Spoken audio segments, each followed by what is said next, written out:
안녕하세요. 세비티입니다. 오늘 저는 하루에 딱 5분만 투자를 해서 확실한 공부 루틴을 만드는 방법에 대해서 좀 말씀을 드리려고 합니다. 실제로 제가 거의 5년 가까이 해온 방법인데요. 구체적으로 제가 그 새벽이라는 시간 동안 어떻게 해서 공부 루틴을 만들었고 그걸 그렇게 유지할 수 있는지를 좀 말씀드리려고 합니다. 저는 제가 직장 생활을 할 때부터 새벽 4시에 일어나서 제가 출근 준비를 보통 7시부터 했어요. 그래서 무조건 3시간은 이렇게 공부를 계속 해왔습니다. 확실한 저의 루틴을 계속 지켰습니다. 그런데 제가 매일매일 3시간을 했느냐? 또 그건 아닙니다. 만약에 그 전날 회식을 했다면 아침에 늦게 일어난 경우도 있잖아요. 그럴 때라도 단 5분이라도 제가 그 공부를 하려고 했어요. 제가 그렇게 했던 이유는 그 5분이라는 정말 짧은 시간이긴 하지만 제가 이걸 안 하게 되면 그 다음 날은 정말 안 할 수가 있는 거예요. 제가 항상 생각을 하는 건 우리가 매일 정말 많은 시간을 투자하기보다는 조금이라도 시간을 투자해서 그걸 꾸준하게 가져가는 게 오히려 우리에게는 더 좋은 공부 방법이 될 수가 있는 거예요. 그만큼 시간을 오래 해봐야지 우리가 루틴이 확실히 만들어집니다. 그래서 뭐 어떤 분들은 나는 매일매일 10시간을 부동산 공부를 해야지 이렇게 생각하는 분도 있을 거예요. 그런데 그렇게 너무 무리하게 목표를 잡다 보면 정말 얼마 못 가서 포기하고 맙니다. 그러니까 제가 가장 좋아하는 말이 있어요. 그 말이 뭐냐면 만약에 지구에 종말이 온다고 했을 때 끝까지 살아남는 사람은 가장 세상에 똑똑한 사람이 아니라 그걸 끝까지 버틴 사람이라는 이야기가 있습니다. 그만큼 어떤 일을 하던 간에 그걸 너무 처음부터 뭐 너무 열심히 하거나 그런 사람이 성공하는 것이 아니라 정말 성공하는 사람은 포기하지 않고 그걸 끝까지 해낸 사람인 것 같더라고요.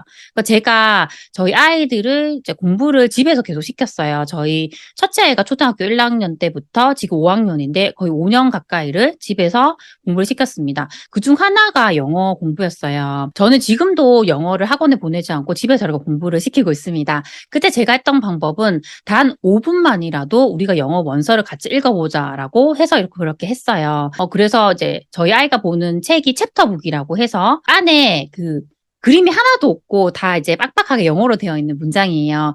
그런 책인데 당연히 1학년이 그걸 읽을 수는 없었겠죠. 그래도 우리가 매일 2장이라도 그 원어민이 하는 그 발음으로 듣고 우리 입으로 내뱉어 보자. 이걸 했어요. 그래서 1학년 때부터 매일 5분씩 투자해서 그렇게 쭉 했더니 지금 5학년인데 그 책을 술술술술 혼자 다 읽어버립니다. 그래서 그것도 다 이해하고 읽을 수 있기 때문에 제가 이제 우리 아이를 보면서 느낀 게, 아, 정말 하루 이 5분이라는 시간이 짧은 게 아니구나. 그걸 꾸준하게 하면 그게 쌓이고 쌓여서 정말 나에게 이렇게 큰 성장을 주는구나. 그걸 알게 됐습니다. 그래서 그 부분에 대해서 오늘 좀 구체적으로 좀 말씀을 드리려고 합니다. 제 첫 번째 루틴은 긍정학원입니다. 저는 새벽 4시에 만약에 일어나게 되면 가장 먼저 긍정학원부터 써요. 긍정학원을 쓸 때 저는 항상 그것을 이루었다고 씁니다. 만약에 제가 뭐 투자를 하고 싶은 곳이 있는 거예요. 그러면 이렇게 씁니다. 2022년 9월 20일에 나는 그 부동산을 샀다. 이렇게 과거형으로 이루어냈다고 씁니다. 한 항목당 제가 3번씩 이렇게 반복을 해서 쓰고요. 보통 3가지를 씁니다. 그런데 정말 신기한 건 뭐냐면 제가 이렇게 긍정학원을 쓰면 그게 제 잠재의식에 계속적으로 이렇게 들어가 있는 것 같아요. 그래서 저도 모르게 제가 그걸 이루기 위해서 계속 노력을 하게 되더라고요. 정말 신기한 건 제가 매일 새벽에 적었던 그 긍정학원들이 실제로 이루어진 것들이 정말 많았습니다. 제가 살려고 했던 그 부동산을 정말 샀고요. 저는 매월 제가 목표로 하는 수익이 있습니다. 나는 이만큼 돈을 벌고 싶다. 나는 이렇게 돈을 벌었다. 이렇게 쓰게 되면 정말 그만큼 제가 돈을 벌게 되더라고요. 그래서 정말 저는 이걸 꼭 해보셨으면 좋겠습니다. 어떤 분들은 설마 그게 되겠어라고 생각할 수 있어요. 그렇게 의심의 눈초리를 보일 수 있지만 저는 가장 중요한 건 믿음이라고 생각을 합니다. 내가 정말 그걸 믿고 그걸 이룰 수 있다고 생각을 한다면 정말 자연스럽게 그게 이루어진다고 생각을 해요. 그래서 꼭 매일 긍정학원 쓰셨으면 좋겠습니다. 제가 긍정학원 어떤 식으로 썼는지 한번 보여드릴게요. 제 블로그인데요. 저는 블로그에 감사일기를 씁니다. 근데 이걸 꼭 블로그에 쓰실 필요는 없고요. 내가 만약에 다이어리를 쓰고 싶다면 그렇게 쓰셔도 됩니다. 저 이렇게 블로그 누르면 이 항목에 이제 감사일기가 있어요. 제가 이렇게 비공개로 이렇게 해두었습니다. 여기 아래쪽에 보면 이제 제가 그동안 썼던 그 긍정 학원들이 있어요. 이렇게 넘겨볼게요. 제가 정말 꾸준하게 거의 매일 이렇게 감사에게 긍정학원, 그리고 나의 방향성에 대해서 이렇게 썼습니다. 이게 저에게는 1인 기업가로서 이 생활을 할 수 있는 것에 큰 토대가 됐어요. 저를 이렇게 지켜줄 수 있는 힘이 저는 이 긍정학원에서 나왔다고 생각을 합니다. 이렇게 계속 저는 긍정학원을 써왔고 지금도 이렇게 계속 쓰고 있습니다. 그래서 저처럼 이렇게 긍정학원을 계속 한번 써보셨으면 좋겠습니다. 그리고 두 번째는 경제 기사 읽기입니다. 우리가 부동산을 공부함에 있어서 경제 기사를 읽는 것이 정말 중요하다고 생각을 합니다. 이 부동산이라는 것도 그 경제의 한 부분에 불과해요. 그래서 이 경제가 안 좋아지면 아무래도 어느 정도 영향을 받을 수 있습니다. 그러니까 저는 항상 이렇게 말씀을 드렸어요. 부동산이라는 건 그 내부적인 요인이 더 중요하다. 내부적인 그 사이클에서 움직인다고 말씀드립니다. 그게 정말 정답이긴 합니다. 하지만 지금과 같은 시기 이렇게 금리가 정말 계속 올라가게 되면 그것이 바로 사람들의 심리에 영향을 줍니다. 심리에 영향을 주면 그게 결국에는 거래량에 영향을 주고 부동산이 제 갈 길을 못 가게 되는 그런 방향으로 가게 돼요. 그런데 이런 경제 이슈들도 계속적으로 지속이 되는 건 아니에요. 금리 인상이라는 것도 이게 계속적으로 인상이 될 수는 없습니다. 어느 시점에 가서는 다시 내려오게 되어 있어요. 그렇게 되면 다시 부동산은 본연의 흐름대로 가게 됩니다. 하지만 그 일시적이라 하더라도 그런 이슈들이 영향을 어느 정도 줄 수는 있기 때문에 우리가 지금 경제 현상들이 어떻게 가고 있는지는 알아두어야 됩니다. 그래야지 우리가 내가 지금 이 포지션에서 어떻게 움직여야 할지 그 방향성을 잡을 수가 있어요. 그래서 저는 새벽에 일어나면 매일매일 경제 기사를 읽습니다. 그런데 이 경제 기사를 어떤 분들은 종이 신문을 이렇게 받아서 보시는 분도 있어요. 근데 저는 이렇게 뭐 신문이 쌓이는 게 싫더라고요. 그래서 네이버나 뭐 다음과 같은 곳에서 저는 그렇게 경제 기사를 읽고 있어요. 그래서 제가 어떻게 기사를 보는지도 한번 보여드리겠습니다. 저는 이렇게 네이버에 오면 경제라는 파트가 있잖아요. 여기 이렇게 누릅니다. 이렇게 누르면 이렇게 헤드라인 뉴스부터 해서 다양한 신문사에 있는 그런 뉴스 기사들이 이렇게 떠요. 그래서 저는 이렇게 쭉 제목을 보고 이렇게 내용들을 쭉 읽습니다. 제목부터 보고 이런 기사들이 지금 나오고 있구나. 근데 또 기사들을 보면 또 반복되는 것들도 있어요. 그래서 요즘에는 이런 곳에 사람들이 더 관심이 많구나.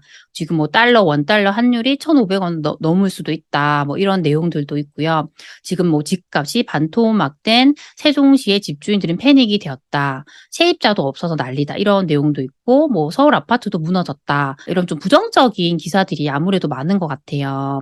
그래서 이렇게 어떤 기사들이 나오는지를 쭉 보고 하나씩 좀 많이 읽어보고 있습니다. 그런데 이렇게 경제 기사를 읽으실 때 제가 꼭 당부드리고 싶은 것이 있습니다. 그게 뭐냐면 나의 기준을 가지고 보라는 겁니다. 아까처럼 지금 약간 뭐 금리가 올라가고 이런 이슈들이 있을 때는 아무래도 부정적인 기사들이 많이 나오고 기사들에 보면 이제 부동산은 몇 년 동안 계속 쭉 하락을 할 것이다. 또 그런 내용들이 많이 나와요. 근데 그게 저는 무조건 정답은 아니라고 생각을 합니다. 부동산이라는 것도 항상 우리가 그 사이클이 있다고 했잖아요. 결국에는 그 사이클대로 움직이게 되는데 그런 자극적인 또 기사를 보면 정말 우리는 부동산 투자를 계속하면 안 된다. 이렇게 또 생각을 해버리게 돼요. 그래서 정말 나에게 좋은 기회가 왔는데도 놓칠 수가 있습니다. 그래서 항상 이런 경제 기사를 볼 때는 이게 정답이 아닐 수도 있다. 이런 좀 비판적인 시선을 가지고 보는 겁니다. 저는 그게 가장 또 좋다고 생각을 해요. 그리고 뭐 경제 기사들도 내가 정리를 할 수 있으면 가장 중요한 뭐 헤드라인 제목이라도 좀 정리를 해보시면 좋을 것 같아요. 그래서 내 블로그라던가 아니면 인스타그램이라던가 이런 곳에 간략하게라도 그 요점을 좀 정리를 해두시면 내가 매일매일 그걸 좀 기억을 하기가 좋더라고요. 저는 이렇게 그냥 눈으로 보는 것보다는 내 손으로 한 번이라 적어보는 게 확실히 우리가 기억을 잘 할 수 있기 때문에 그렇게 한번 해보셨으면 좋겠습니다. 세 번째는 이제 공부한 지역을 적어보는 겁니다. 이렇게 한 지역을 우리가 뭐 뽀개 본다고 하잖아요. 그렇게 할 때 시간이 많이 걸릴 수 있어요. 내가 그걸 어떻게 하느냐에 따라 다를 수 있지만 정말 큰 지역 같은 경우는 뭐 거의 시간이 몇 주가 걸릴 수도 있습니다. 그래서 그 작업을 계속적으로 하긴 힘들어요. 이제 그런 것들은 뭐 어느 정도 계획을 딱 정해놓고 이렇게 하는 게 좋고, 그래도 우리가 뭐 단 5분이라도 이렇게 시간이 났을 때는 좀 러프하게 지역을 좀 찾아보는 게 좋습니다. 그래서 그런 지역들을 어떻게 찾는지 제가 잠깐 간단하게 좀 보여드리겠습니다. 저 같은 경우는 이렇게 아실 같은 사이트를 좀 많이 보고 있어요. 아실에 이렇게 가격 분석에 가시면 이런 가격 지수와 변동률이 많이 나오고 있습니다. 그런데 정말 간단하게 이런 변동률만 가지고도 우리가 이 지역이 상승하는지 하락하는지를 볼 수 있어요. 지금 서울 같은 경우에 이렇게 설정을 해놓고 우리가 최근을 당겨서 보면 지금 서울이 계속 상승을 하고 있었어요. 이게 이 막대 그래프가 위로 가는 건 상승을 하고 있다는 의미입니다. 그래서 최근에 이렇게 보면 살짝 아래로 향했죠. 근데 이걸 가지고 본격적으로 서울이 하락한다. 이렇게 좀 보긴 힘들어요. 그리고 지금 본격적으로 하락하고 있는 곳들은 이렇게 대구 같은 곳들인데 이런 곳은 지금 최근의 흐름을 보면 아예 이 그래프가 아래쪽으로 향하고 있습니다. 그건 정말 대우가 하락을 하고 있다. 이런 의미입니다. 그리고 세종시 같은 경우도 보면 아예 이 방향성이 아래로 향하고 있어요. 그럼 이런 곳들은 하락을 하고 있구나. 그걸 알 수가 있습니다. 그리고 이런 것들은 우리가 가격 지수를 보더라도 아예 방향성이 아래로 꺾인 걸 알 수가 있고요. 아까 뭐 대구 같은 곳들도 아예 방향성이 아래로 꺾였습니다. 그런데 모든 지역이 그렇냐? 또 그건 아니에요. 지금 만약에 뭐 강원권 같은 곳들을 보면 강릉 같은 곳들은 아직도 이렇게 쭉 잘 상승하고 있는 상황이에요. 그리고 또 보면 원주 같은 곳들도 이렇게 쭉 잘 가고 있습니다. 지금 춘천 같은 곳들도 잘 가고 있는 상황이에요. 그리고 충북 같은 곳도 한번 볼게요. 충북에 우리가 뭐 청주 같은 곳을 본다고 하면 살짝 지금 조정받고 있긴 하지만 아직 본격적인 하락으로 보긴 어려워요. 이걸 헷갈릴 때는 변동률로 보면 됩니다. 그래서 이렇게 좀 방향성을 좀 볼 수 있고요. 충북의 또 다른 곳들, 뭐 충주 같은 곳들을 보면 아직도 얘들도 잘 가고 있다. 이런 걸 알 수가 있습니다. 그래서 좀 러프하게 간단하게 볼 때는 이렇게 저희가 아실 같은 곳에서 충분히 볼 수가 있어요. 그래서 이렇게 내가 좀 관심 있는 지역을 찾아보시면 되고 아래쪽에 최근 매매 전세가 변동이라는 부분도 보면 됩니다. 이건 저희가 볼 때 2년, 1년 단위로 이렇게 많이 보고 있어요. 이렇게 보면 이게 2년 전 대비해서 1년 전에 상승했냐, 하락했냐를 알 수 있고 이거 1년 전 대비해서 현재 어떻게 되는지를 알 수 있는데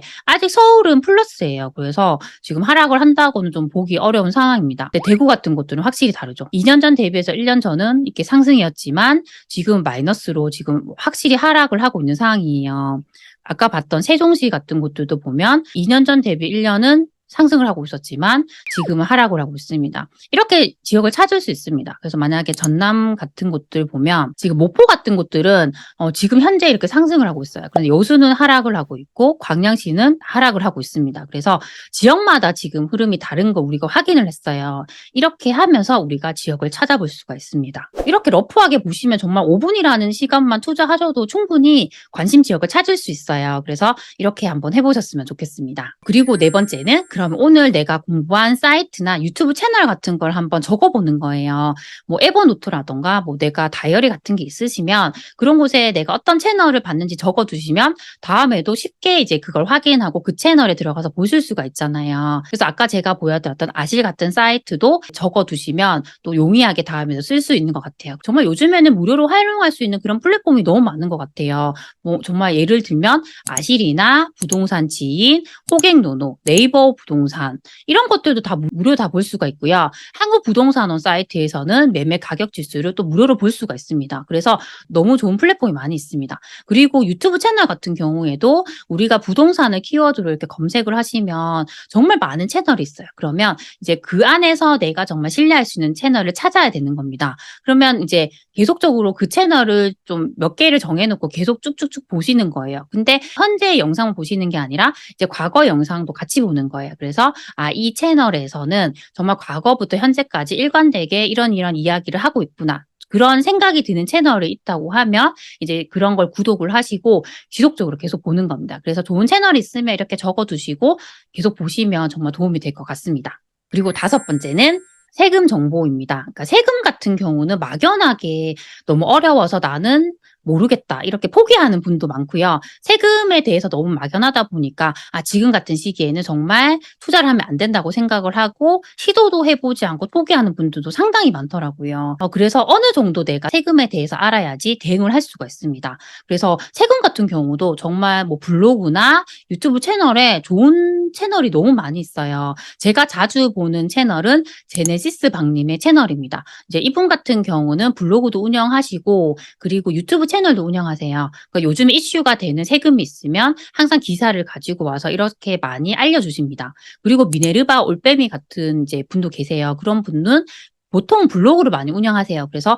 블로그를 통해서 또 좋은 정보를 많이 알려주기 때문에 그런 분들의 채널을 이렇게 구독을 해놓고 지속적으로 보시면 어느 정도 내가 세금에 대해서 알게 됩니다. 그래서 뭐 내가 알게 된 그런 세금의 정보가 있으면 간략하게라도 이렇게 메모를 해놓으시면 나중에 내가 또 헷갈릴 때 이제 그걸 보고 확인할 수가 있고, 보통 세금 같은 경우는 우리가 항상 세무사님께 상담을 받는 게 가장 좋아요. 근데 상담을 받기 전에 내가 어느 정도 세금에 대해서 알고 있으면 상담을 받아도 이해가 빨리빨리 됩니다. 그래서 평소에 이렇게 매일매일 조금이라도 세금 공부를 해놓으시면 정말 도움이 될 것 같습니다. 그래서 오늘은 제가 매일 새벽에 했던 그 부동산 공부의 루틴에 대해서 좀 말씀을 드렸습니다. 5가지를 매일매일 해야 한다면 그게 또 힘든 분들도 있을 거예요. 그래서 다 하실 수 있다면 다 하는 게 좋고, 여기서 하나라도 내가 매일매일 단 5분이라도 꾸준히 한다면 저는 분명히 효과가 있을 거라고 생각을 합니다. 그런데 이제 제가 이렇게 많은 분들을 만나보면 항상 하시는 이야기가 이걸 꾸준히 매일매일 하기가 너무 힘들다는 말씀 많이 하시더라고요. 저와 이렇게 매일매일 조금씩이라도 꾸준히 공부를 하고 싶다 이런 분도 많이 있더라고요. 그런데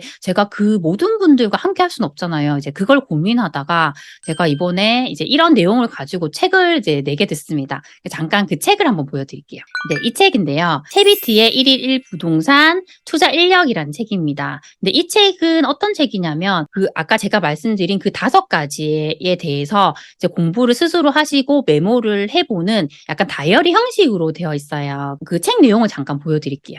이렇게 보시면 이제 제 메시지, 매일매일 좀 동기부여를 할 수 있는 그런 메시지나 아니면 정말 좀 도움이 될 수 있는 그런 사이트나 좀 매뉴얼 같은 거 좀 넣어두었어요. 그래서 이런 메시지가 들어가고 하단에는 체크리스트가 들어갑니다. 그래서 아까 제가 말씀드린 그 5가지 항목에 대해서 매일매일 내가 적어보는 거예요. 근데 이걸 매일 적는 게 좀 습관이 되면 저는 그게 루틴이 된다고 생각을 합니다.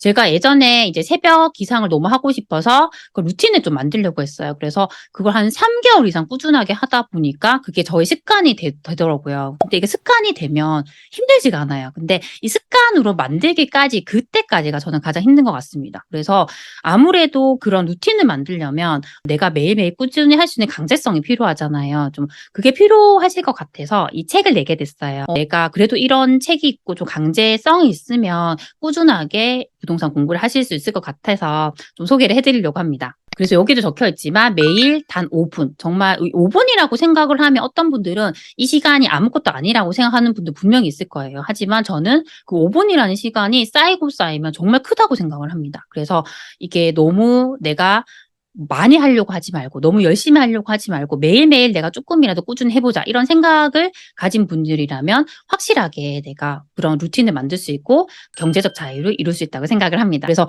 무엇보다도 저는 이 책이 정말 공부 습관을 잡고 싶은 우리 소친님들에게 정말 도움이 되는 책이 되었으면 좋겠습니다. 그리고 이제 예약 판매도 하게 돼요. 출간 날짜 같은 경우는 이제 10월 19일에 출간이 됩니다. 많은 관심 부탁드리겠습니다. 오늘은 제가 단 5분이라는 시간을 투자해서 이 루틴을 확실히 만들 수 있는 방법에 대해서 좀 말씀을 드렸습니다. 오늘 제가 이렇게 말씀을 드린 것들이 우리 소친님들에게 조금이라도 도움이 되셨으면 좋겠습니다. 그럼 우리 다음 시간에 만나요. 안녕.